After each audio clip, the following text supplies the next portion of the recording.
Este é Leonardo da Vinci, o lendário inventor. Ele não dormia à noite como nós. Em vez disso, pegava no sono por 15 minutos muitas vezes durante o dia. E era um gênio. Este é o famoso artista Salvador Dalí. Ele gostava de dormir durante o dia, mas fazia isso sentado em sua poltrona. E adormecia, segurando uma colher de metal ou chave. Quando o Dalí pegava no sono, a colher caía em uma placa de metal no chão e o acordava. Ele era um gênio. Thomas Edison, o homem que nos deu a lâmpada. Ele segurava bolinhas nas mãos enquanto adormecia. Elas caíam e o acordavam. Esse homem também era um gênio. Eles dormiam dessa maneira estranha por um motivo. Estavam tentando entrar no crepúsculo da consciência, quando o cérebro não está mais acordado, mas ainda não está dormindo. Os cientistas acreditam que qualquer pessoa obtém respostas para as perguntas mais cruciais nesta fase do sono. Portanto, a zona crepuscular é chamada de hipnagogia. É o processo de transição do nosso cérebro para começar a dormir. Então não é uma fase do sono, mas um período em que nosso cérebro mostra alguma alucinação.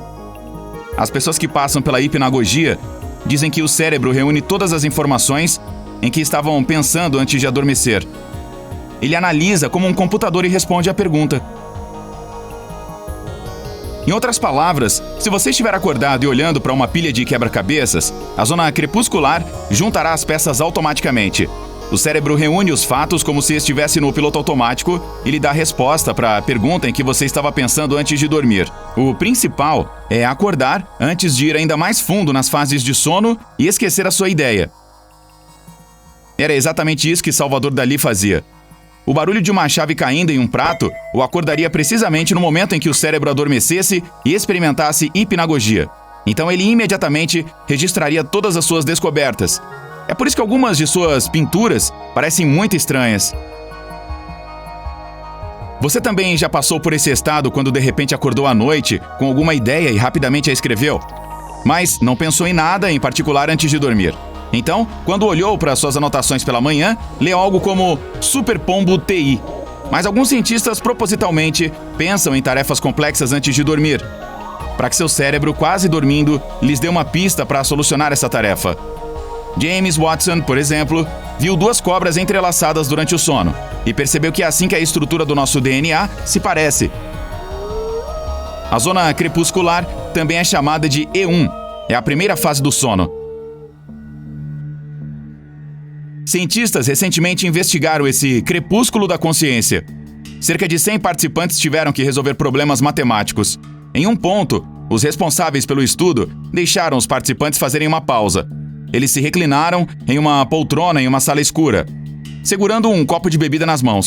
Muitos adormeceram, deixando cair o copo. O som os acordou e eles tiveram que continuar resolvendo as questões. Os resultados mostram que aqueles que adormeceram e entraram na fase da zona crepuscular tiveram uma chance de 83% de resolver os problemas. Os que ficaram acordados tiveram apenas 30% de chance. Os participantes do experimento só precisaram de 15 segundos no crepúsculo da consciência para obter uma vantagem considerável. Os cientistas atribuem esse impulso na atividade cerebral e criatividade ao fato de que o cérebro está no estado ideal, no qual você tem essa cognição livre e faz associações estranhas nesta fase do sono. Se não se despertar para a criatividade e dormir, depois do E1, seu cérebro vai ainda mais fundo, para o E2. Essas 2 fases são o sono superficial. Você pode acordar aqui sem problemas. Na primeira fase, ainda pode ouvir os sons ao seu redor. Se você já adormeceu no metrô, esteve em uma dessas fases. Em seguida, seu cérebro mergulha na fase mais profunda do sono, E3. Se acordar nesta fase, você vai se sentir péssimo. Vai se sentar na beira da cama por algum tempo, tentando se recompor. Não é surpreendente, porque se olhar para a sua atividade cerebral, sua frequência de onda diminui cada vez mais a cada estágio. O sono de ondas lentas também é chamado de não REM. REM é a sigla em inglês para movimento rápido dos olhos. Nossa temperatura corporal cai ligeiramente nesta fase e o cérebro usa menos energia. Após o sono mais profundo, ele acelera. O REM começa. É onde você tem sonhos vívidos e bizarros. E, para olhar ao seu redor enquanto dorme, move os olhos, muito rapidamente. É por isso que esse estágio é chamado de sono do movimento rápido dos olhos. À noite, seu cérebro desce e sobe através de todos esses períodos, como uma montanha-russa várias vezes. E quanto mais perto você chegar da manhã, mais tempo fica no REM. É por isso que os sonhos mais longos e vívidos acontecem pela manhã. Além disso, o sono REM ajuda o cérebro a classificar todas as informações coletadas durante o dia. Ele destaca as informações de que precisa e as salva. Quando você aprende algo novo ou se exercita, suas células cerebrais fazem novas conexões. Simplificando, constrói pontes para que, quando você quiser usar essa informação ou habilidade, seu cérebro possa chegar a ela rapidamente através dessas novas pontes. Durante o sono REM, ele faz alguns testes. Por exemplo, envia sinais através de todas as conexões para ver se foram utilizadas ou não.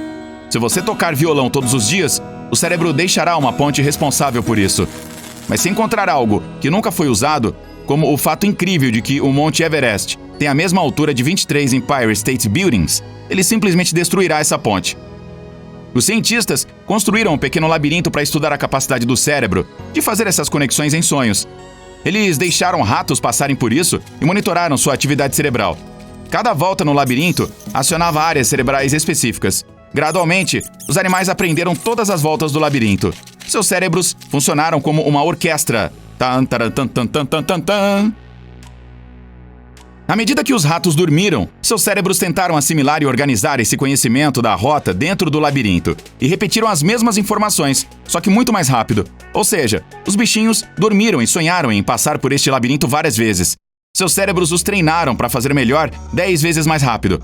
E no dia seguinte, quando os animais acordaram, começaram a andar pelo labirinto com melhores resultados. Então, se a fase mais valiosa e emocionante é a REM, por que precisamos de sono de ondas lentas? Muitas pessoas pensam que é para dar ao cérebro uma chance de descansar. Mas ele nunca descansa. Nem um segundo em toda a sua vida. A resposta correta é dar ao corpo um diagnóstico de hardware. Quando você está acordado, seu cérebro recebe sinais de todos os sentidos. Imagens de seus olhos, som de seus ouvidos e assim por diante. Mas quando dorme, todos esses sentidos são basicamente desligados.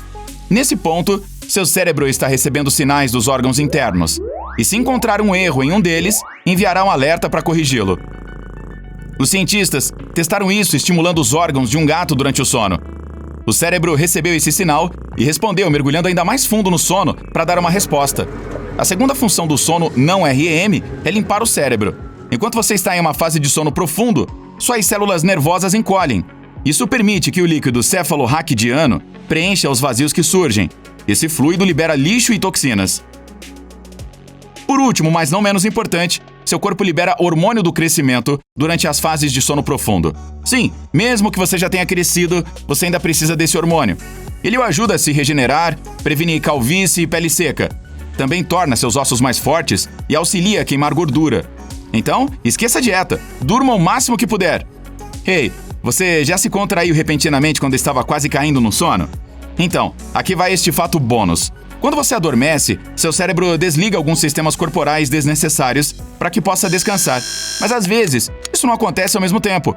Quando você se contrai, isso significa que seu cérebro desligou a parte responsável pela posição do seu corpo no espaço. Mas como todo o resto ainda estava funcionando, ele percebe isso como uma queda livre. Nossos reflexos nos dizem para acordar imediatamente e sinalizar todo o nosso corpo para fazer isso. Como resultado, há aquela contração com a sensação de queda, mesmo estando deitado na cama.